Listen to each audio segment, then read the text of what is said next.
Merci. Merci beaucoup de m'accueillir ce soir. Je suis vraiment très content d'être parmi vous. Et c'est vraiment important en même temps de témoigner de la situation à Gaza, qui est certainement la plus grande catastrophe humanitaire après la Syrie, avant la Syrie maintenant, depuis la dernière guerre mondiale. On est Gaza, bien évidemment, mon ONG, USOM, Humanité, Solidarité, Médecine, n'était pas du tout engagée sur ce terrain de Gaza. Nous étions engagés essentiellement en Syrie pendant plus de 10 ans, depuis 2012 exactement. Je suis rentré pour la première fois en Syrie. Durant toutes ces années, j'ai accompagné en même temps une autre ONG qui est USSM, Union des organisations des secours et des soins médicaux, qui est une ONG syrienne qui s'était mobilisée à travers le monde. C'est pour ça qu'elle s'appelle Union des organisations, parce que c'était des Syriens expatriés aux États-Unis, en France, en Allemagne, en Italie, etc., qui avaient fini par se regrouper et créer cette ONG, qui est devenue au fil du temps en Syrie l'ONG la plus importante qui travaillait à l'intérieur de la Syrie. Sachant que toutes les grandes ONG ne rentraient pas en Syrie avec la présence, bien évidemment, des rebelles fanatiques salafistes, et en même temps, bien évidemment, la présence de Daesh. Les humanitaires étaient enlevés, ils étaient guillotinés, etc. Enfin, une situation difficile. Et au fond, plus personne ne rentrait à l'intérieur, sauf, bien évidemment, cette ONG, USOM, puisque c'était des Syriens eux-mêmes qui aidaient les Syriens. Et durant toutes ces années, j'ai accompagné cette ONG. J'avais la responsabilité de la formation des soignants syriens, car la première fois, je m'étais forcément rendu compte que mes collègues syriens étaient confrontés à la guerre, étaient confrontés aux afflux de victimes, ils étaient confrontés au bombardement des hôpitaux, ils étaient confrontés à l'assassinat des soignants, et bien évidemment, ils ne savaient pas du tout comment prendre en charge les blessés de guerre. Or, c'est ma compétence universitaire. Je suis professeur de médecine d'urgence et de catastrophe, et je suis spécialisé des zones de guerre. Et donc, quand je suis allé la première fois, la seule façon de pouvoir aider les Syriens durant cette période, c'était de former les soignants. Et durant toutes ces années, nous avons créé 4 centres de soins en Syrie. Le premier était au nord-ouest, près de la frontière turque. Le deuxième était à la frontière libano-syrienne, à Arsal, où nous sommes restés dans situation clandestine pendant 18 mois dans un appartement. Et nous formions les Syriens, les médecins syriens de la Routa qui sortaient pour venir se former chez nous. Et après, nous avons été attaqués par le Hezbollah. La ville de Arsal a été attaquée par le Hezbollah. Nous avons réussi à nous échapper. Nous sommes partis en Jordanie pour créer un autre centre. Et enfin, nous sommes allés aussi dans le nord-est quand il y avait les combats contre Daesh. Nous avons formé le personnel soignant qui soutenait les forces qui se battaient contre Daesh à cette époque. J'ai même été jusqu'à Raqqa pendant la période de guerre. Je suis passé à Mossoul aussi, bien évidemment. Pour moi, la Syrie, c'est plus de 10 ans de ma vie. En tous les cas, c'est 38 voyages clandestinement, toujours accompagné par mes collègues pour rentrer en Syrie, soit par l'ouest, soit par l'est, en traversant le Tigre. Ça, c'était là. Et en 2015-2016, force a été de voir arriver les Russes et de voir la manière dont les Russes mettaient en place leur stratégie pour récupérer les villes qui avaient été prises par les rebelles. Et donc, les Russes encerclaient les rebelles à l'intérieur des villes. Et puis, quand ils les avaient encerclés à l'intérieur des villes, ils assiégeaient la ville. Et ils coupaient tout approvisionnement. Alors, je dis, écoutez ce que je dis, parce que vous allez retrouver exactement ce qui se passe à Gaza. On encercle, on assiège, on coupe la nourriture, on coupe l'électricité, on détruit bien évidemment l'approvisionnement en eau, et on bombarde sans arrêt, jusqu'à ce que les forces rebelles qui sont à l'intérieur finissent par céder et se rendent. Et c'est comme ça que les Russes avaient récupéré toutes les villes à partir de 2015, alors même que les rebelles étaient en train de gagner la guerre en Syrie, qu'ils étaient à 40 km de l'attaquer, qu'ils étaient dans la périphérie de Damas, que le régime a même utilisé pour les empêcher de rentrer dans Damas. Ils ont utilisé le sarin, un neurotoxique, le chimique, tuant dans une seule nuit, le 21 août 2013, 1400 personnes, en utilisant le sarin pour massacrer et empêcher les rebelles de rentrer à l'intérieur de Damas. Je dis ça, pas pour expliciter, mais pour comprendre que pendant toutes ces années, les Occidentaux n'ont jamais rien fait pour la Syrie. Nous avons regardé ailleurs, comme nous regardons ailleurs pour Gaza, que nous laissons faire. Et ce peuple syrien, pendant toutes ces années, c'est 500 000 morts, c'est 13 millions de personnes déplacées à l'extérieur du pays et à l'intérieur du pays. C'est la destruction de toutes les villes. 60% des infrastructures syriennes ont été détruites, etc. Les Syriens se sont libérés tout seuls. Tout seuls. Et ça, c'est vraiment, il faut le savoir. Et on a laissé faire les Russes, bien évidemment. On les a laissés faire. Quand en 2022, les Russes ont commencé à attaquer l'Ukraine, et fort de l'expérience que nous avions eue, nous, en Syrie, il était évident qu'ils allaient procéder de la même façon en Ukraine. Ils allaient attaquer les villes, ils allaient terroriser les populations, ils allaient bombarder les hôpitaux, ils allaient violer les femmes, comme ils avaient fait aussi en Syrie. De la même façon, la même cruauté, la même façon de procéder, le même processus, terroriser les populations pour les faire fuir. Et ainsi, quelque part, diminuer les capacités de résistance. Et c'est ce qui s'est passé. Donc en 2022, bien évidemment, les médecins, les hôpitaux civils, etc., allaient être confrontés, comme les Syriens l'avaient été au même temps, à ces afflux de victimes, à ces pathologies propres à la guerre, etc. Donc en 2022, je suis allé en Ukraine et nous avons ouvert le premier centre de formation à Lviv. Nous avons ouvert le deuxième centre de formation à Kharkiv, à 30 km de la frontière russe. Nous avons commencé à former les personnels soignants russes, comme nous l'avions fait pour les Syriens. Les Syriens, nous avons formé 34 000 soignants syriens pendant ces 10 années. Là, aujourd'hui, après 3 ans de guerre, nous en sommes à 8 400 Syriens formés, Ukrainiens formés, et 500 chirurgiens ukrainiens, la chirurgie de guerre, puisque les Ukrainiens ne savaient pas comment opérer en situation de guerre. Et nous sommes encore, nous formons, je suis rentré d'Ukraine maintenant, il y a maintenant un peu plus d'une semaine. Voilà. Et nous continuons à le faire, et nous le faisons le long de la ligne de front, et nous continuons à former. Parce que former, c'est sauver des vies. Et je peux vous dire une chose, il n'y a pas une ville, il n'y a pas un village qui ressemble, d'accord, à ce que nous connaissons, nous, avec nos monuments aux morts. En Ukraine, aujourd'hui, ils n'ont pas de monument aux morts, mais ils ont les photos de tous ceux qui sont tombés, de leur village, de leur ville. Vous seriez impressionnés par le nombre, où que vous passiez, il y a les morts ukrainiens qui sont là avec leurs photos. Ils sont là. C'est-à-dire la violence de la guerre aujourd'hui et le non-respect du droit humanitaire international. Si bien que, quand le 7 octobre est arrivé, et que, bien évidemment, personne ne peut se réjouir de ce qui s'est passé le 7 octobre, le massacre de 1200 innocents. Les innocents n'ont pas à payer la violence des autres. Et donc, bien sûr, il fallait condamner en même temps le massacre du 7 octobre. Mais après, il fallait aussi condamner la manière, la vengeance des Israéliens vis-à-vis de la population de Gaza. Et immédiatement, nous avons dénoncé, l'ensemble des ONG françaises a dénoncé immédiatement les crimes de guerre, les crimes contre l'humanité. Les crimes de guerre, pourquoi? Si vous prenez le droit humanitaire international, ce droit humanitaire international est né de la dernière guerre, juste pour revenir à l'histoire.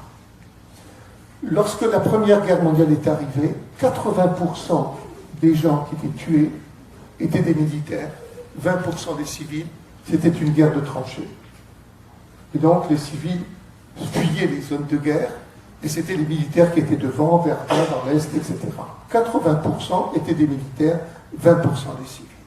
La guerre de 39-45 a complètement inversé ces statistiques. 80% des morts de 39-45 étaient des civils, 20% des militaires, avec le bombardement systématique de toutes les villes. pas par les Allemands, par les Alliés, que ce soit toutes les villes européennes, etc. Bombardement, je vous rappelle, l'utilisation de bombes atomiques à Hiroshima et Nagasaki par les Américains. Ils ne l'ont pas fait sur un port militaire japonais. Ils auraient pu détruire un port militaire japonais pour montrer la puissance de l'arme nucléaire. Non, non, ils ont choisi des villes. Ils ont choisi des villes avec des personnes innocentes pour leur envoyer sur la tête 2 bombes nucléaires. Et pour montrer la puissance. 39-45 a été le summum de la violence contre les populations. Des millions de personnes déplacées. La destruction systématique des villes, etc., par les bombardements. La terrorisation maintenant. La terreur. La Shoah. Le massacre de 6 millions de Juifs par l'idéologie nazie, etc.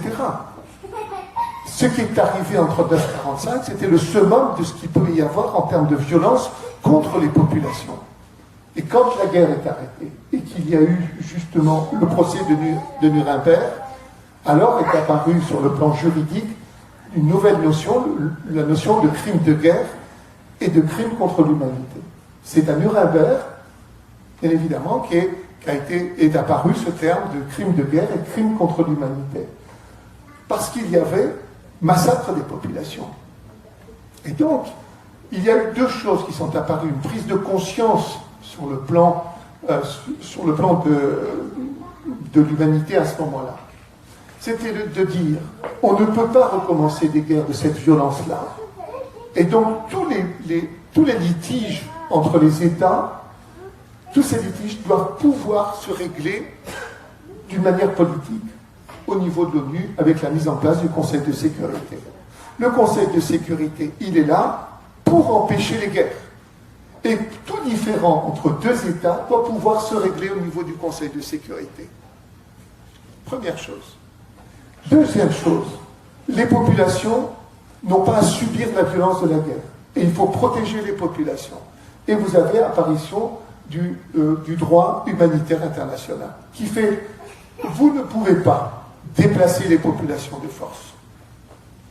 Vous ne pouvez pas empêcher les populations de manger, vous ne pouvez pas les assiéger, vous ne pouvez pas leur enlever l'eau, vous ne pouvez pas leur enlever la nourriture, vous ne pouvez pas bombarder les hôpitaux et les structures sanitaires, vous ne pouvez pas détruire les structures culturelles et cultuelles et les structures éducatives. Vous ne pouvez pas.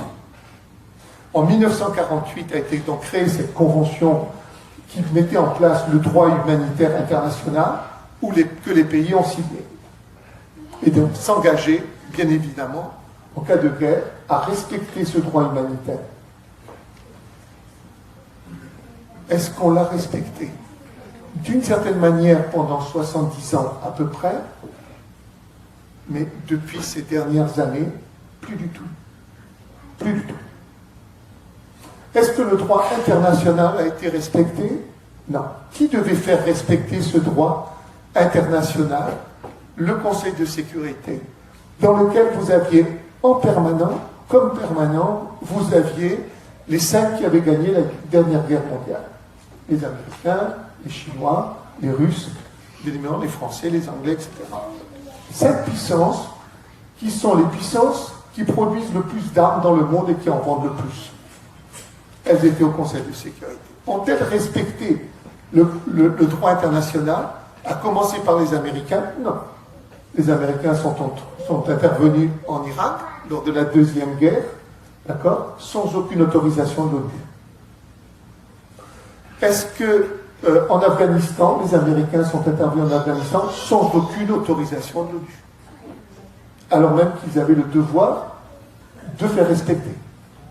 Parfait. Les Russes ont-ils respecté le droit international? Non. Alors qu'ils ont le devoir, étant membres permanents du Conseil de sécurité, de le faire respecter. Ils ne le respectent pas. Ça a été la Tchétchénie, ça a été la Géorgie, ça a été la Crimée qui a été occupée, c'est l'Ukraine qui est occupée maintenant, etc., avec la guerre qu'ils font, et ils n'ont pas le droit, ils sont en dehors du droit. Ils devraient être condamnés. Mais pas condamnés par les Ukrainiens qui se battent. Dans la mesure même où ils ne respectent pas le droit international, il devrait y avoir des forces de l'ONU qui s'interposent pour empêcher les Russes d'attaquer un autre pays parce qu'ils ne respectent pas le droit international. On ne le fait pas. Comme on n'a rien fait en Irak contre les Américains. Donc, on est dans cette situation-là aujourd'hui, qui est une régression complète de tout le progrès qui avait pu être fait après la Deuxième Guerre mondiale. On régresse à la fois sur le droit international et on régresse complètement sur le droit humanitaire. Alors, on revient à Gaza. Les Israéliens interviennent à Gaza et mettent en place le même processus que les Russes. On assiège, de manière totale, on empêche la nourriture de rentrer, on empêche les humanitaires de rentrer, et dès lors que nous avons fait se déplacer les populations, et dès lors que nous avons assisté à ça, nous avons voulu y aller, et les Israéliens nous ont empêchés. Dès le mois de novembre, nous avons essayé d'y aller. Pas moi seulement, pas notre ONG. Il y avait Médecins du Monde, Médecins sans frontières, il y avait toutes les grandes ONG, il y avait aussi les Norvégiens aussi, qui est une grosse ONG internationale. Nous étions plus de 40 à vouloir rentrer à Gaza pour aider les populations, et les Israéliens nous ont empêchés de le faire. Nous sommes allés, bien évidemment, nous plaindre à l'Élysée. Nous avons demandé à rencontrer le président Macron pour lui dire c'est contraire au droit international. Gaza est un État libre, il n'appartient pas aux Israéliens, il n'y a aucune raison qui nous empêche de rentrer à l'intérieur de Gaza parce qu'il nous empêche de faire notre mission qui est justement l'aide humanitaire. Et en plus, d'accord, il déplace les populations, il les bombarde, etc. Ce sont des crimes de guerre, ce sont des crimes contre l'humanité. Et ça a été impossible. La France n'a rien fait pour pouvoir nous permettre de rentrer.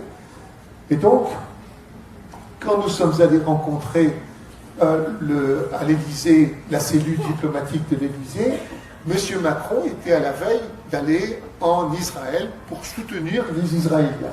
Comme tous les autres présidents qui allaient là-bas pour dire vous avez le droit de vous défendre. Personne ne le conteste, mais ils n'ont pas le droit aussi de tuer les populations. Qu'ils aient le droit de se défendre, ils ont le droit de se défendre. Mais pas au dépens des populations. D'accord? Armée contre armée, force contre force, pas contre les populations. Donc, quand nous y sommes allés, tous les Occidentaux, je dis bien tous les Occidentaux, tous ont dit la même chose. Il faut qu'Israël ait le droit de se défendre, il faut, etc. Mais personne ne voyait en même temps que c'est les populations qui payaient le prix de cette défense. Ce massacre, en même temps, ces déplacements forcés, couper la nourriture, etc. Donc, quand nous sommes allés, que nous avons été reçus par la cellule diplomatique, c'était la veille où M. Macron avait décidé d'aller en Israël. Nous avons dit, je peux même dire, j'ai dit à la conseillère diplomatique de l'Élysée, la France devrait se singulariser par rapport aux autres qui disent l'Israël a le droit de se défendre. La France devrait se singulariser en disant, d'accord, nous qui voulons être le pays des droits de l'homme, nous qui voulons être en même temps celui qui défend l'humanitaire, la France devrait dire, d'accord, et condamner les actes criminels contre les populations, et la France devrait se singulariser plutôt que de dire Israël a le droit de se défendre. Et il faudrait que le discours français soit ce discours-là, d'accord, par rapport aux autres. M. Macron part le lendemain en Israël. Et alors, il fait une déclaration que personne n'attendait, y compris la cellule diplomatique de l'Élysée. Personne. Pour ceux qui s'en souviennent, il est allé en Israël et il leur a dit nous pourrions faire une coalition internationale, d'accord, comme nous l'avons fait contre Daesh, pour aller éradiquer le Hamas. Ça a été un flop, bien évidemment, complet. Pourquoi? Parce que les Israéliens sont aidés et soutenus par les Américains. On est contre 70 000 hommes qui sont mélangés dans une population, d'accord? Et ils disent on va faire une coalition internationale pour aller se battre contre le Hamas. C'était un flop complet, personne n'a relevé, et lui, il a rétropédalé, d'accord, en disant qu'on l'avait mal compris. Comme nous avions dit que la France devrait se singulariser par rapport au droit humanitaire international, La semaine suivante, il annonce une réunion internationale, d'accord, à Paris, pour réunir des fonds pour aider Gaza. Alors il organise à toute vitesse cette réunion, d'accord, et on nous dit, à nous les humanitaires, nous avons créé ce collectif, 45 ONG qui sont réunis ensemble pour demander à rentrer à Gaza, et on nous dit, on reçoit un coup de téléphone des affaires étrangères en disant il va y avoir la réunion internationale, on voudrait que vous puissiez, vous qui êtes sur le terrain, qui connaissez ce qui se passe, etc., on voudrait que vous y participiez, mais comme vous êtes trop nombreux, on vous propose éventuellement qu'il n'y ait qu'une ONG qui vous représente. 3 minutes. Et vous aurez 3 minutes de parole. La réunion avait lieu de 10h du matin à 13h. 10h, 13h, la réunion qui était prévue. Ce jour-là, nous avons investi le théâtre du Rond-Point à Paris, les ONG. Nous avons obtenu, en disant on n'y va pas s'il n'y a pas au moins 2 ONG qui soient présentes, d'accord, et nous voulons plus de temps. Et en fin de compte, on a eu 2 ONG, une humanitaire et une qui s'occupe des droits de l'homme. Donc Amnesty et Médecins sans frontières, nous représenter. Et ils ont été à cette réunion-là. Nous, les autres ONG, nous étions au théâtre du Rond-Point en attendant de savoir ce qui allait sortir de ça. Et nous avions prévu une conférence de presse. On est d'accord, on n'est pas d'accord et on va l'exprimer. Donc nous étions là à attendre. Nos collègues qui étaient à l'intérieur nous appellent quand commence la conférence et nous disent écoutez, c'est en live. Vous n'avez qu'à aller sur X et vous verrez, tout est filmé. Alors on y va sur X et effectivement, la conférence était directement live, était filmée. Et on voit M. Macron accueillir les différentes délégations, etc., de cette discussion. Au bout d'une heure, M. Macron se lève, fait le tour de la table et dit au revoir. Au bout d'une heure. Et alors alors le live a été coupé. Le live ne servait qu'à montrer M. Macron organisant une conférence internationale pour l'aide humanitaire à Gaza. Et au bout d'une heure, M. s'en est allé. Mais c'est pas tout. C'est pas tout. C'est la ministre des Affaires étrangères qui prend la présidence de la réunion internationale. D'accord ? Et à ce moment-là, qu'est-ce qu'on voit ? On voit des serveurs rentrer à l'intérieur de la salle pour distribuer des boissons et des sandwichs. Et on était dans une conférence internationale pour aider la population de Gaza. Et ils avaient une conférence qui durait de 10h à 13h. Et il fallait qu'ils mangent pendant la conférence. Alors, nos collègues nous appellent, parce que là, nous n'étions plus en relation avec eux par live, on ne voyait pas ce qui se passait, et ils nous disent, c'est incroyable, ce qui est en train de se passer, ils sont en train de manger. Alors je dis, mais sortez, nous n'avons rien à faire, sortez, on se moque de nous, et on se moque des Gazaouis, donc ne restez pas. On attend quelques instants pour voir. Et puis, comme vraiment, tout ça partait en quenouille, cette affaire, alors ils sont sortis et ils nous ont rejoints. Et nous avons fait cette conférence de presse en condamnant justement cette situation qui était faite et le fait même qu'il y avait une situation de crimes de guerre et de crimes contre l'humanité, contre la population de Gaza. La difficulté était de trouver comment faire pour rentrer. Comment pouvions-nous forcer et rentrer de force. Moi, personnellement, j'ai tout essayé. Il se trouve que je connais l'ambassadeur de France au Caire, Éric Chevalier, à qui j'ai demandé est-ce que tu peux nous aider à rentrer par l'Égypte. Non, il ne pouvait rien. L'ambassadeur de France ne pouvait pas nous aider à rentrer. Parce que c'était vraiment une décision israélienne. Et en fin de compte, je me suis rapproché d'une ONG, une association médicale qui est en France, qui s'appelle PALMED, qui n'est pas une ONG, qui est une association médicale palestinienne pour faire en sorte d'aider les Palestiniens sur le plan médical. Et eux n'arrivaient pas non plus à rentrer.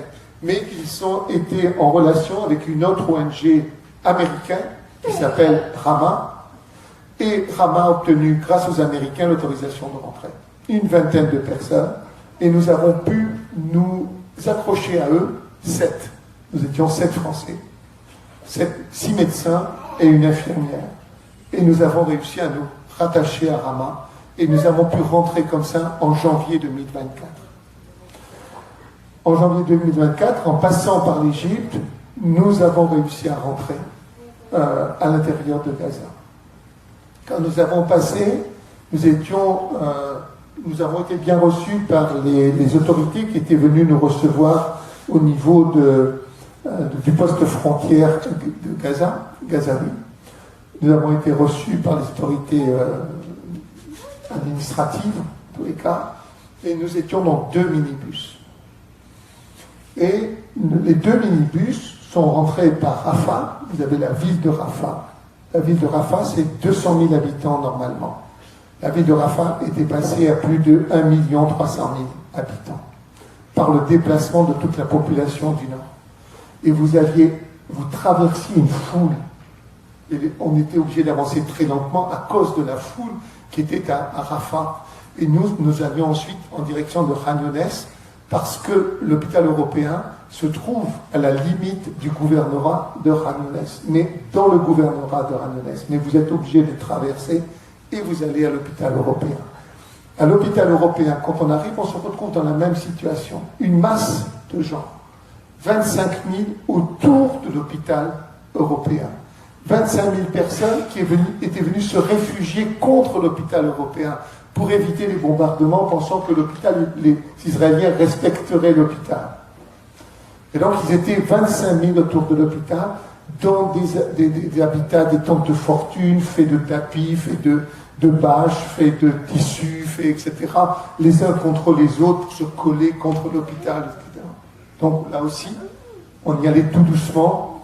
Et quand les gens se sont rendus compte que nous étions étrangers, et qu'ils ont vu à l'intérieur, alors vous aviez l'impression vraiment d'être des libérateurs, comme si on venait les libérer.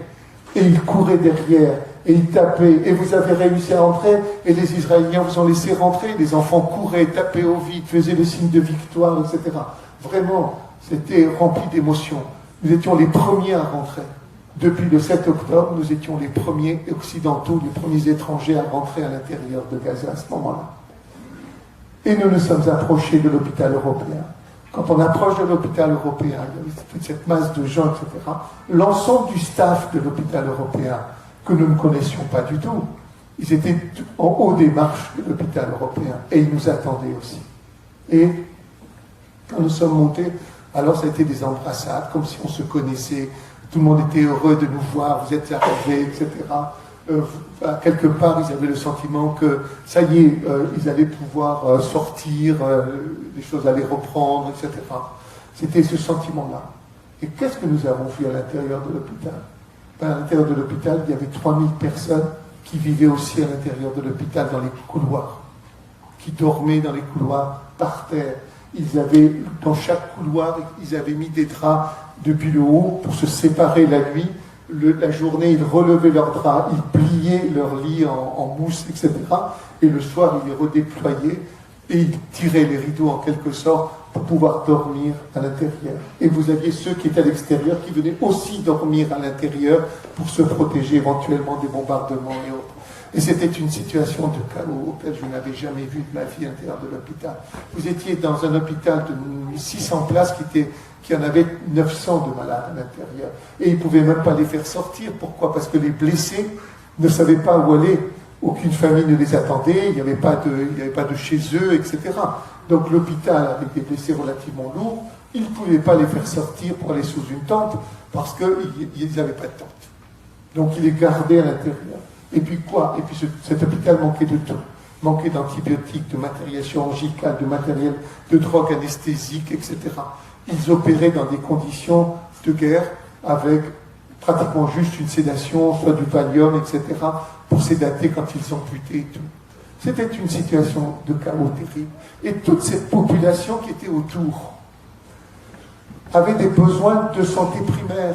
il y avait des pathologies saisonnières. Vous comprenez, il y avait des bronchites, il y avait de l'asthme, il y avait des choses comme ça. Il y avait des gens qui avaient des douleurs abdominales, il y avait des appendicites, il y avait des femmes enceintes, etc. Le seul endroit où vous pouviez aller pour consulter, c'était le service des urgences de l'hôpital européen. Et vous aviez aussi des pathologies chroniques qui étaient là. Si bien que l'hôpital était rempli de monde au niveau des urgences, qui faisaient la queue pour essayer de voir un médecin, etc. Et là-dessus, vous entendiez les ambulances qui arrivaient dans les bombardements, qui prenaient, ou qui avaient été tirées par les snipers, les blessés les plus graves. Vous entendiez les ambulances qui traversaient cette population et elles tiraient à fond sur leurs sirènes pour pouvoir se faire la place, etc. Qui vous amenait ces blessés qui étaient polytraumatisés, dans le coma, brûlés, etc. Et elles vous les déposaient par terre. Pourquoi? Mais parce que tous les box étaient pleins par des gens qui venaient consulter. Et c'était un chaos. Et là-dedans, vous aviez tous les enfants qui vivaient avec leurs parents à l'intérieur de l'hôpital, et vous en aviez partout. Ils jouaient au ballon, ils couraient, ils rentraient aux urgences, il y avait le chariot d'urgence, ils ouvraient le chariot d'urgence, ils prenaient des seringues, et après ils se tiraient dessus avec de l'eau entre eux pour jouer, etc. Ils prenaient des gants pour en faire des ballons, et ils jouaient. Et à un moment donné, perdu dans l'hôpital, je n'avais qu'à demander à un enfant, à conduire-moi au bloc opératoire, conduis-moi, etc. Parce qu'à force, ils étaient partout, ils circulaient partout, ils connaissaient l'hôpital par cœur. Et vous avez tout ça. Et ça ne facilite pas en même temps l'hygiène. Et donc, tout s'infectait. Tout s'infectait. Et posait un vrai problème. De surcroît, le bloc opératoire étant pris en permanence, les blessés les plus graves, qui nécessitaient des soins post-opératoires, c'est-à-dire revoir leur pansement 48 heures après, c'était impossible de les reconvoquer. Et donc, quand ils revenaient 1 ou 2 semaines après, tout était sale, tout était infecté, et ceux qu'on avait voulu éventuellement sauvegarder, on finissait par les amputer. C'était une situation vraiment à laquelle je n'avais jamais assisté pour avoir vécu plus de 30 ans dans les zones de guerre, etc. Jamais je n'avais été confronté à une telle situation chaotique, de chaos total. Et au fond, le souci, c'est que nous manquions de tout, et à un moment donné, nous avons fait ce qui ne se voit jamais, c'est-à-dire un triage inversé. Le triage, par nature, c'est quand vous recevez beaucoup de blessés en même temps, et vous voulez savoir par qui vous allez commencer. Et sur le plan éthique, vous allez prendre le plus grave. Et ceux qui peuvent attendre, vous les mettez de côté. Mais dans cette situation-là, si nous avions pris les plus graves, compte tenu du fait que nous manquions de tout, ces plus graves allaient nous prendre le peu qui nous restait. Et donc, nous avions pris la décision d'inverser le triage. C'est-à-dire de laisser mourir les plus graves pour ne prendre que ceux dont on avait été sûr de pouvoir les permettre de survivre avec peu de choses. La réanimation, bien évidemment, manquait de tout. Il n'y avait que 8 lits de réanimation. Il manquait d'oxygène. C'était une situation complètement désespérée. Nous étions là. Et alors arrive dans ça, au même temps, une jeune femme de 22 ans, diabétique depuis l'âge de 12 ans, sous insuline, qui manquait en même temps de quoi manger, parce qu'il y avait toute cette population qui cherchait à manger, etc., et qui manquait d'insuline. Elle avait l'habitude de se traiter elle-même par l'insuline, etc. Et elle a fait une des complications les plus graves du diabète, qu'on appelle le coma acidocétosique. Le coma acidocétosique, c'est quand le fait que, comme il n'y a pas d'insuline, le sucre ne peut pas rentrer à l'intérieur de la cellule, puisque c'est l'insuline qui permet le passage du sucre à l'intérieur. Donc la cellule va se retrouver devant une situation où elle a de l'oxygène, mais elle n'a pas de sucre. Or, elle a besoin de produire de l'énergie. Et pour ce faire, elle va utiliser les corps gras. Et en utilisant les corps gras, bien évidemment, elle produit de l'acide dans une situation comme ça. Et donc, les patients rentrent dans le coma. Ça n'est pas une complication grave dans un pays comme le nôtre, qui a les capacités de prendre en charge. Ce n'est pas un problème. Il faut avoir, par contre, un laboratoire qui puisse vous suivre parce que vous allez demander au laboratoire de vous faire un bilan pratiquement toutes les heures. Et quand j'ai demandé un bilan toutes les heures, le labo m'a dit, je ne peux pas vous donner ça, j'ai pratiquement plus de kits, je peux en faire un toutes les 6 heures si vous voulez. Elle était enceinte de 7 mois. Elle a accouché au bout de 2 heures d'un bébé mort-né. Faute de moyens de réanimation corrects, le lendemain midi, elle est morte. Aussi, dans cette situation. Alors quand on dit il y a 68 000 morts, c'est vrai qu'il y a 68 000 morts. On ne compte pas les morts qui sont sous les décombres et qui ont disparu. Et on ne compte pas toutes les pathologies chroniques qui ont décompensé par faute de moyens, comme cette jeune femme. Et ce sont les insuffisants rénaux chroniques qui se faisaient dialyser, et ce sont les cancers qui ne sont pas traités, et ce sont les maladies cardiovasculaires, etc., les personnes âgées qui sont mortes du fait du manque de traitement, y compris les épileptiques aussi, qui n'avaient plus de traitement, etc. Donc quand on dit 68 000 morts, on est bien en dessous de la réalité entre les morts directes et les morts indirectes, bien en dessous. Et quand je dis ça, je peux m'appuyer sur une revue scientifique internationale que personne ne remet en cause, c'est le Lancet, qui a lui-même fait des calculs de cette situation. Personne ne peut dire, bien évidemment, aujourd'hui encore, combien il y a de morts. Et pour les morts, vous allez me dire, mais combien êtes-vous sûr?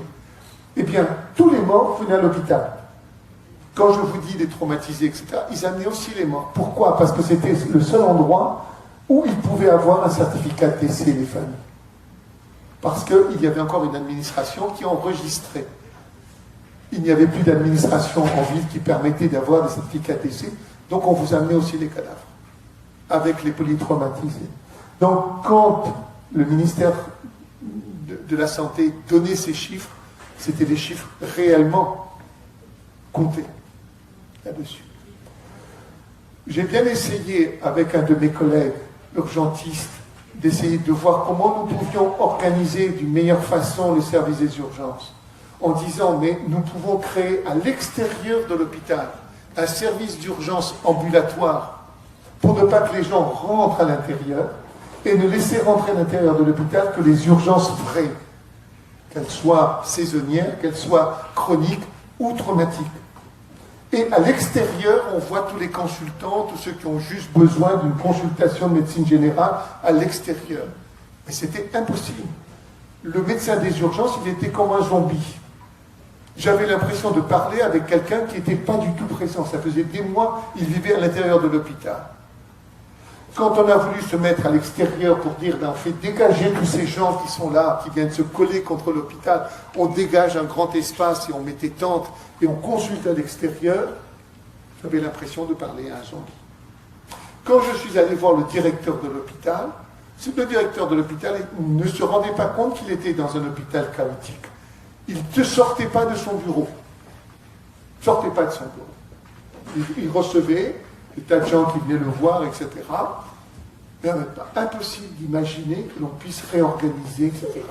Est-ce que nous manquions de médecins ou de personnel soignant? On ne manquait pas de médecins et de personnel. Pourquoi? Parce que tous les soignants qui étaient dans le Nord, qui avaient été obligés de se déplacer de force, comme la population, ils étaient venus à l'hôpital européen avec leurs familles, tous ces médecins, ces chirurgiens, ces spécialistes, et ils vivaient dans l'école d'infirmières qui est derrière l'hôpital européen. Ils étaient dans les chambres, etc. Ils étaient avec leurs familles. Alors vous imaginez bien que infirmiers, médecins, internes, etc., ils n'allaient pas rester dans les chambres. Alors qu'est-ce qu'ils faisaient dans la journée? Ils venaient à l'hôpital. Si bien que vous ne saviez pas qui vous aviez affaire. Vous aviez plein de monde autour de vous, habillés en blouse, si vous voulez, de pyjama, toute la journée. Était-il chirurgien, etc. Vous ne savez pas. Au bloc opératoire, c'est pareil. Il y avait plein de monde au bloc opératoire, si bien qu'il n'y avait pas de programme organisé. Les chirurgiens qui avaient envie d'opérer descendaient quand ils entendent dans les ambulances pour venir chercher un malade et se le prendre D'accord? Pour dire, maintenant j'ai mon malade, je vais aller le mettre au programme pour opérer. C'était folie, ça. Au lieu d'organiser par tour et savoir qui était chirurgien, etc., et à ce moment-là, il y avait ceux qui pouvaient se reposer, ceux qui pouvaient opérer, on pourrait plus faire toutes les 6 heures et des tours d'horaire. Non, non, tout le monde était là, sur le pont. Et alors, comme il n'y avait pas de travail, ils étaient en train de boire le thé au bloc opératoire, etc. Mais je vous dis, c'était un chaos. Personne ne mettait d'ordre. C'était... je voudrais que vous compreniez la situation dans laquelle commençait à se situer. Et ça discutait jusqu'à 1h du matin. Comme ça. Et puis après, ça reprenait le programme opératoire, reprenait le lendemain matin à 10h. Et on ne pouvait pas travailler la nuit parce que tout le monde allait se coucher à ce moment-là. Il y avait des creux. Alors, devant cette situation, j'ai pris mon collègue Khaled, je lui ai dit Khaled, viens, on s'en va, parce que là-dedans, je vais exploser dans cette situation. Et donc, je suis allé, parce que le but pour moi, ce n'était pas d'aider comme ça, ce n'était pas de rester à l'hôpital européen, de passer 2 semaines à essayer de soigner, et après sortir et dire j'étais à Gaza. Le but est de savoir quelle évaluation nous faisions de la situation qui permettait d'assurer une pérennité de l'action. On était là pour ça, on était une ONG, on n'était pas venu simplement pour aider, chirurgicalement. Encore que les chirurgiens qui venaient n'avaient aucune expérience de la chirurgie de guerre. Et donc, quand ils prenaient quelquefois le bloc opératoire, pour mettre un fixateur, et je parle à mon collègue, ils mettaient 3 heures pour poser un fixateur, alors que derrière, il y avait d'autres malades qu'il fallait opérer. Alors que quelquefois, dans ces situations de guerre extrême, on n'opère pas, on ne met pas de fixateur, on aligne et on met ce qu'on appelle une appel plâtrée, et après on voit. Et oui, ils mettaient 3 heures, parce qu'ils n'avaient aucune expérience, ils étaient venus avec beaucoup de volonté, etc., mais sans avoir été formés à la situation-là. Ok, donc nous sommes partis à Rafah. Alors bien évidemment, on a eu des problèmes avec l'ONG Rama, parce qu'ils se sentaient responsables de notre sécurité, et donc ils n'étaient pas contents de me voir partir le matin à Rafah, où il y avait les bombardements, etc. Mais je ne voyais pas très bien ce que j'allais encore faire dans cet hôpital. Donc je suis parti à Rafah. À Rafah, je suis allé voir le ministère de la Santé, et j'ai rencontré le ministre de la Santé, Youssef Aghouch. Alors, j'ai dit un jour dans les médias, qui m'a interviewé, oui, j'ai vu le ministre de la Santé, et c'est un homme admirable, parce que dans cette situation de chaos, il était à son poste, caché dans un hôpital, il continuait à essayer d'organiser les secours pour une population déplacée, et il se donnait jour et nuit. Jour et nuit. Et il travaillait, il recevait, il voyait comment on pouvait aider, etc. Et donc, je suis allé le voir en disant, très bien, dites-moi, comment on peut vous aider? Et à ce moment, il dit, nous avons besoin de soulager les hôpitaux et il faut mettre en place des centres de soins primaires, c'est-à-dire des dispensaires. Parce que ça permet comme ça d'empêcher que les gens n'aillent à l'hôpital en même temps. Et donc, c'est ce que je me suis mis d'accord avec lui. Très bien. Qui peut nous aider à les créer ici? Donc, il nous a mis en relation avec l'association Caritas Gaza, qui était en relation avec Caritas Jérusalem, qui était depuis 1990, était à Gaza, Caritas. Et donc, dans les bureaux, justement, nous avons rencontré Caritas de Gaza, avec eux, et nous avons rencontré aussi, je suis allé aux Nations Unies, à l'UNFRA, qui assurait la coordination des structures aussi, qui faisait son travail, ce qu'on appelle un cluster santé, et j'ai participé à un cluster santé qui réunit les gens qui s'occupent de santé, de manière à se coordonner les uns avec les autres. Et là, je rencontre 2 responsables de Médecins du Monde qui ne savaient pas non plus ce qu'ils allaient être, ce qu'ils allaient faire.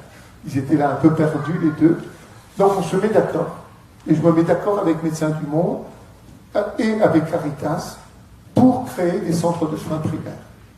Quand je suis rentré en France, nous avons travaillé avec Médecins du Monde et nous avons présenté un projet au Centre de crise des affaires étrangères de la mise en place de 6 centres de soins primaires. 2 pour Médecins du Monde, 4 pour nous. Et au mois de mai, une fois que le gouvernement français des affaires étrangères nous ont dit d'accord, on vous finance pour 4 mois parce que la situation est tellement instable qu'on n'est pas sûr que vous puissiez rester, etc. Donc on ne vous finance que 4 mois. Je suis retourné au mois de mai, de nouveau, avec l'objectif, c'est de monter les 4. Je ne sortirai pas de Gaza si je n'ai pas monté les 4 centres de soins. Et nous avons réussi à le faire. Pas totalement, je dois le dire, mais nous avons inauguré 3 centres sur 4. Dans chaque centre que nous avons créé, on l'a fait en tôle ondulée, démontable, parce qu'on savait que le risque était de devoir se déplacer et d'être obligé de suivre les populations. Donc il ne fallait pas faire des choses de fixes. Il fallait faire soit sous tente, soit éventuellement en tôle ondulée. Donc nous avons fait en tôle ondulée et on a réussi à les monter très vite. Et nous avons mis 2 médecins, 2 box de consultation, 2 cabinets de consultation, 2 infirmières, un pharmacien, etc. dans nos centres. Nous avons fait ça et nous avons inauguré et nous avons ouvert ça. Le 6, nous devions partir le 8 mai. Le 6 mai, les Israéliens commencent à parler de bombarder Rafah. Alors qu'ils avaient dit à la population du Nord, vous allez vous déplacer, vous allez être en sécurité, vous serez dans le Sud. Et voilà que là, d'ailleurs il est bombardé de temps en temps, d'accord ? Et voilà que là maintenant, il décide de bombarder. Et il commence à balancer des tracts où vous aviez la ville de Rafah divisée en quartiers, avec des numérotations par quartier, et en disant, demain, tel numéro doit dégager. On bombarde. Et ainsi de suite, chaque jour, il disait le quartier qui devait se vider. Et comme ça, en quelques heures, vous les voyez tous partir. Et à un moment donné, un de nos centres de soins, où nous étions au milieu de 5000 personnes, notre centre de soins s'est retrouvé vide, tout seul. Tellement les gens avaient peur. Et donc j'ai dit à mes collaborateurs, ok, on ne reste pas. Les Israéliens vont descendre, ils vont certainement assiéger Rafah, et on ne pourra plus sortir. J'ai laissé un de mes adjoints là-bas sur place, avec Médecins du Monde, pour être protégé par Médecins du Monde. Et un autre de mes collaborateurs et moi, nous sommes partis le 6 à la frontière. Le soir, les bombardements ont commencé pendant la nuit. Et nous sommes partis le 6 vers le poste frontière de Rafah. Quand on arrive, très tôt le matin, à ce moment-là, ça commence à tirer de tous les côtés. Du côté égyptien. Pourquoi ? Parce que la population de Rafah, qui était sous tente, etc., a tenté de fuir vers l'Égypte et pensait que l'attaque israélienne leur permettrait, les Égyptiens ouvriraient la frontière pour qu'ils puissent aller se protéger. Mais au contraire, les Égyptiens ont fermé la frontière, ont commencé à tirer aussi contre la population de Rafah. À ce moment-là, on s'est dit, c'est fichu, on est coincé. D'autant que derrière arrivaient les chars israéliens. Alors, vraiment, c'est foutu là. On a attendu 2 heures, et au bout de 2 heures, les Égyptiens n'ont laissé sortir que les Occidentaux. Et ils nous ont laissé sortir. Nous. Et derrière, les Israéliens ont détruit complètement le poste frontière qu'Israël. Il était tout d'un coup. Ils l'ont complètement détruit. En tirant par les chars, etc., directement dans le front. Complètement détruit. Pourquoi ? Aucune raison. En tout cas, nous avons réussi à sortir. Mon collaborateur, lui, n'a pu sortir que 3 semaines après, en sortant par Israël, Karim Shalom, pour aller ensuite vers la Jordanie. Et avant de partir, j'avais déjà repéré des gens pour travailler avec nous. Avec Caritas, nous étions mis d'accord, bien évidemment, c'est eux qui allaient recruter l'ensemble du personnel de nos centres de soins. Et nous avons signé une convention de travail avec Caritas. De ce fait, l'argent, nous le transférons à Jérusalem. Et Jérusalem, ensuite, Caritas Jérusalem s'occupe de transférer l'argent et de payer les salaires des personnes qui travaillent dans nos centres de soins. Mais, bien évidemment, il faut surveiller ce travail. Il faut être sûr que l'on respecte la convention.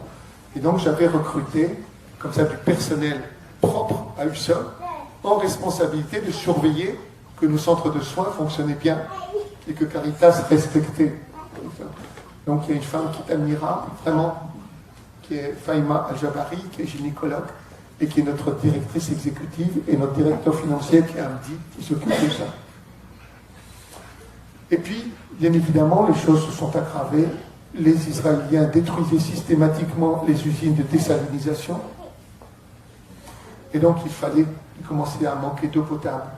Donc il était urgent de distribuer de l'eau potable. Et nous avons commencé à en distribuer. Nous en distribuons 600 000 litres par mois, à peu près 20 000 litres par jour d'eau potable que nous distribuons. Nous sommes dès 5 heures du matin. Dès 5 heures du matin, les gens font la queue en attendant que nous passions, enfin que nos camions passent. D'accord ? Et en fait, il n'y en a jamais assez pour tout le monde. Bien évidemment, c'est ridicule. 20 000 litres d'eau, ça peut vous paraître important. 600 000 litres, ça peut vous paraître important de l'eau potable. Ça n'est pas suffisant. C'est bien en dessous. Des puits ont été créés, dans la mesure où... Mais la nappe phréatique à Gaza est une nappe phréatique qui est polluée, parce qu'elle a été surexploitée. Et que de surcroît, vous avez une population qui défèque en plein air, avec les eaux de pluie, tout ça s'infiltre dans la nappe phréatique. Et la nappe phréatique, elle est polluée. Et s'il y a quelque chose de remarquable à Gaza, c'est qu'à Gaza, il n'y a jamais eu de surveillance des germes. Et il y a une très forte résistance antibiotique. Les gens prennent beaucoup d'antibiotiques, et c'était connu ça. Qu'à Gaza, la résistance aux germes, par les germes, aux antibiotiques est très élevée. Et donc, et comme elle est très élevée, ils utilisent de plus en plus des antibiotiques de dernière génération. Et comme ils n'ont aucune éducation, souvent, ils utilisent des antibiotiques qu'il ne faut pas associer. Et ils aggravent la résistance. Donc vous avez énormément de diarrhée, énormément de problèmes d'hépatite A à Gaza. Et à un moment donné, il y a eu la polio aussi, les premiers cas de polio. Heureusement que l'OMS est là, qui surveille les points d'eau, qui a pu détecter la présence de la polio. Ah, et il y a eu un seul cas. Il a fallu négocier avec les Israéliens pour qu'ils interrompent les bombardements pour qu'on puisse vacciner toute la population. Et ça a pu se faire par zone, où il y a eu des pauses. Ils n'ont pas voulu parler de cessez-le-feu, ils ont fait des pauses. 3 jours. En 3 jours, tout le monde s'y est mis. On a utilisé un vaccin qui est un vaccin oral. Alors bien évidemment, c'est intéressant parce qu'on n'est pas obligé de l'injecter. On demande simplement à la personne qui passe, ouvrez la bouche, on met 3 gouttes du vaccin et au suivant. Donc ça va très vite. C'est un vaccin qui n'est pas efficace. Le seul qui soit vraiment efficace, c'est celui qu'on injecte. Mais dans la situation d'urgence, il fallait utiliser ça, puisqu'il fallait pouvoir vacciner 2 millions de personnes en très peu de temps. Donc il fallait utiliser le vaccin oral. C'est ce qui a été fait, en mobilisant toutes les personnes, etc., pour le faire. Et nous avons bien évidemment participé à ça. Nous avons aussi surveillé dans nos centres de soins la dénutrition, parce qu'il manquait de nourriture, les gens n'avaient pas d'argent, ils avaient difficulté à avoir des protéines, etc. Et donc nous avons participé aussi à la surveillance de la dénutrition. Au mois de mars 2025, nous en étions à peu près à 60% d'enfants dénutris. Et qu'il y avait une dénutrition moyenne. La dénutrition était moyenne. Elle était en zone verte, en orange, si vous voulez. Il y a 3 zones, il y a vert, orange et puis rouge. Bien évidemment, dans la zone de famine, dénutrition importante, etc.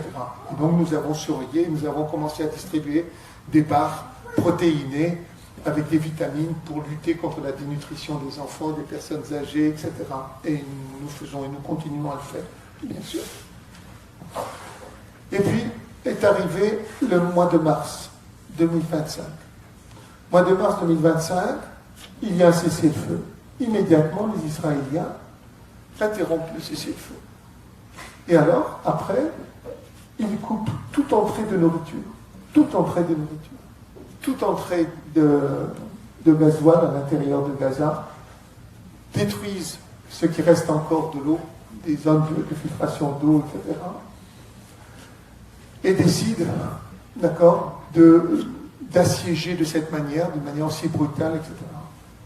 Vous comprenez que au mois de février 2024, la Cour internationale de justice avait décrété qu'il y avait un risque de génocide.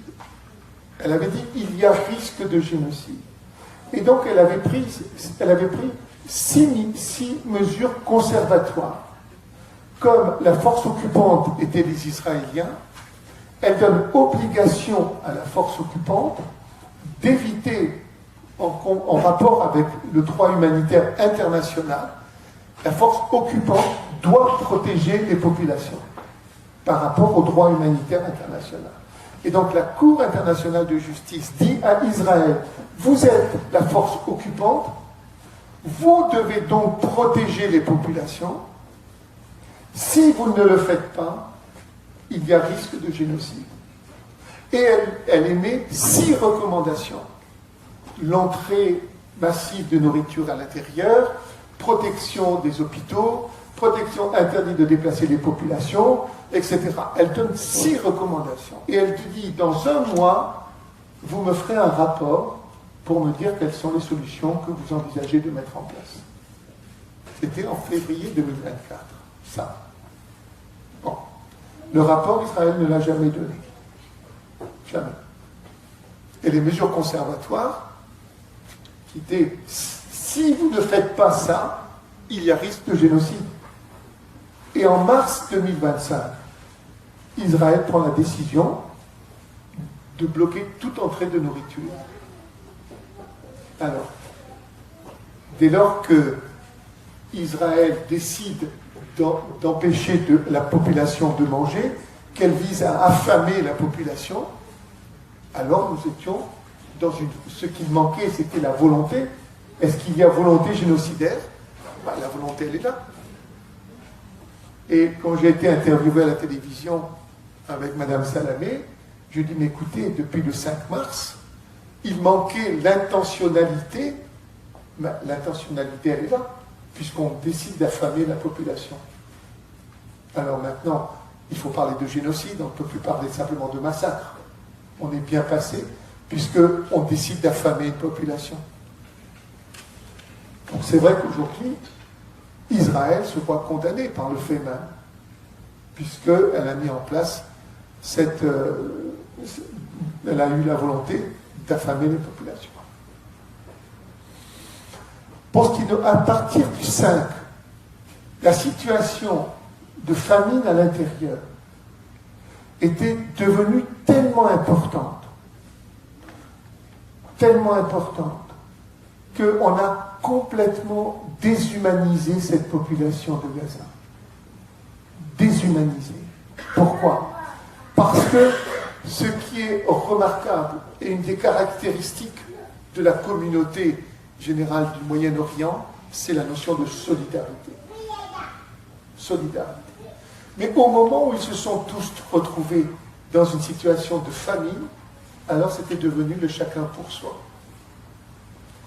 Et ils finissaient par se battre pour la nourriture. Devant les queues, les adultes, les hommes les plus forts, etc., repoussaient les femmes, repoussaient les plus faibles pour avoir à manger. Lorsqu'il y a eu cette hypocrisie du largage de la nourriture, et que les gens couraient derrière les parachutes pour prendre la nourriture, ils s'arrachaient la nourriture entre eux. Ils en étaient arrivés à la survie. Et donc ils ont perdu tout acte de solidarité. Quand le GHF, c'est-à-dire le groupement soi-disant humanitaire, qui était les mercenaires américains, a été organisé pour qu'Israël distribue la nourriture, ils les faisaient passer dans des couloirs, tous, et faire la queue. Ils attendaient depuis longtemps, ils leur donnaient des colis, et ils s'arrachaient les colis entre eux, etc. Ça créait des émeutes, et les Israéliens tiraient dessus, et vous aviez à chaque fois 40 à 60 morts. Et les femmes aussi étaient repoussées et tout. Et donc on était revenu à une dégradation complète de l'humanité. Ils avaient déshumanisé cette population qui était affamée dans cette situation-là, qui est perdant ainsi le sens de l'humanité. Chacun pour soi. On se bat, on se déchire les uns. Et qu'est-ce qu'on a vu sortir par Faïma? Des enfants tout seuls, qui erraient dans les rues de Gaza. Des gamins, avec des marmites, etc., qui étaient dans les poubelles, qui allaient, une fois que les adultes avaient reçu leur nourriture, ils étaient au fond des marmites avec la main pour essayer de prendre de la nourriture, et moi de poser la question à Faïma, mais Faïma, qui sont ces enfants? En fait, ces enfants, c'était les survivants de leur famille. Ils avaient été pris en charge par des voisins, ils avaient perdu toute leur famille, pas seulement le père, la mère, etc., mais toute la famille au sens large, élargi, Et ces enfants étaient isolés, seuls. Et ils étaient dans les rues de Gaza. C'était des enfants qui avaient de 4 ans à 17 ans. Et ils étaient totalement en insécurité, totalement vulnérables, ils avaient faim, etc. Et donc, moi, de dire, Faïma, au maximum 2 semaines, il faut trouver une maison et les mettre en sécurité. Il faut trouver une maison et les mettre en sécurité. Nous avons trouvé, en 1 semaine, nous avons trouvé une villa qui était encore debout, en marbre, etc., à Nusayrat. On a investi une grande partie de nos réserves, 180 000 euros, pour la rendre habitable pour les enfants, etc. Et nous sommes allés les chercher dans les rues de Gaza. Et nous en avons recueilli 33 d'enfants dans cette situation. Dans une tente, il y avait une jeune fille de 17 ans avec son frère de 4 ans, de 6 ans, je ne sais plus. Ils étaient en train de mourir de faim. Ils ne sortaient plus, ils étaient là, en attendant. Et nous avons réussi à monter en très très peu de temps. Nous avons recruté 6 assistantes maternelles, 4 travailleurs sociaux pour animer l'intérieur, 2 cuisinières, 3 agents de sécurité. Nous avons tout installé pour ces enfants et nous les avons accueillis. Le problème, c'était pour nous comment les nourrir, parce qu'il n'y avait pas de nourriture. Le kilo de farine nous coûtait 70 $. Nous n'avons trouvé que du riz, pois chiche et farine.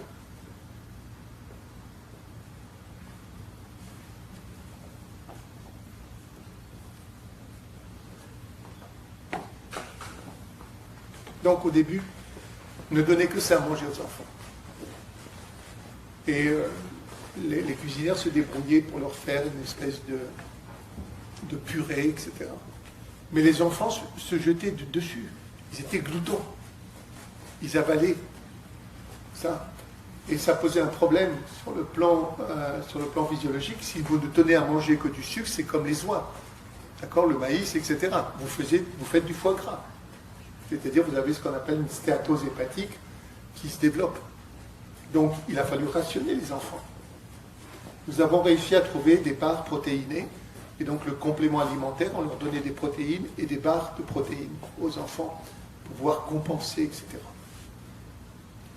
Donc nous avons réussi à les nourrir comme ça et de les mettre en sécurité en même temps. Nous ne les avons pas laissés sortir pendant 2 mois et demi. Ils étaient enfermés dans cet orphelinat-là. Et puis il y a eu le cessez-le-feu. Aux joies. Aux joies. Alors je vais peut-être vous montrer quelque chose. On va commencer à lui montrer quelques images, quelques vidéos de l'orphelinat. La villa nous coûte 3 000 $ par mois. Chaque enfant aujourd'hui nous coûte 1 000 € par mois pour les nourrir.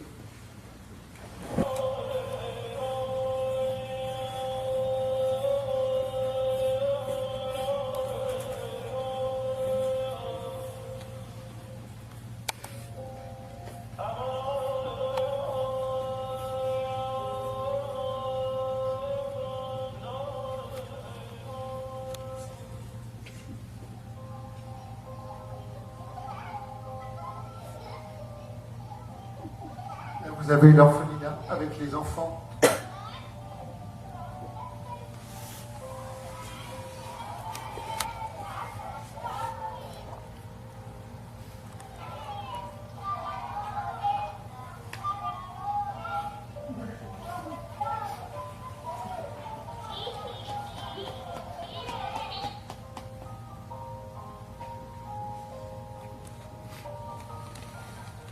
On a mis de la moquette par terre parce qu'il n'y avait que du marbre, cette villa. C'est ce que on leur donnait à manger, du pain. C'était un peu...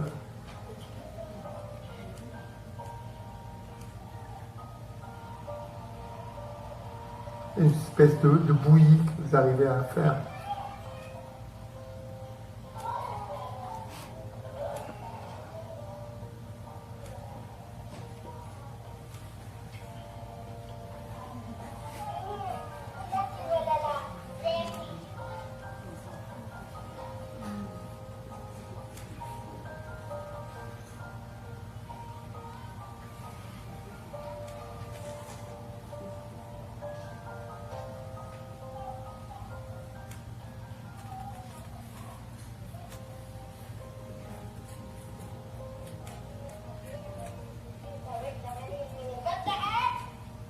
nous avons trouvé parmi les travailleurs sociaux, on a trouvé une dame qui était professeure de français. Et donc on l'a recrutée. Alors ça fait plaisir de leur apprendre à chanter en français.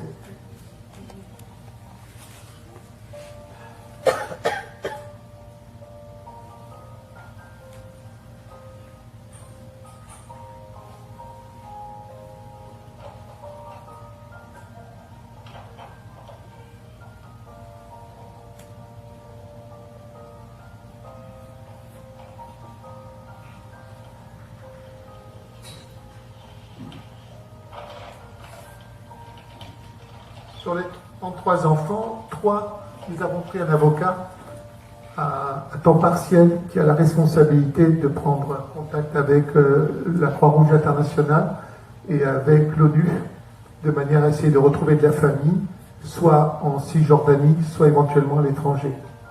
Par comment il est possible de leur retrouver de la famille. Et nous en avons retrouvé à Ramallah. Nous avons, pour 3 enfants, nous avons trouvé de la famille qui est venue les chercher. Et bien évidemment, les enfants ne voulaient pas partir avec eux, ils ne les connaissaient pas. Donc c'était difficile, bien sûr, de les garder. Voilà la villa. Elle n'a pas été bombardée. Ben non, elle fait partie d'un quartier qui n'a pas été touché.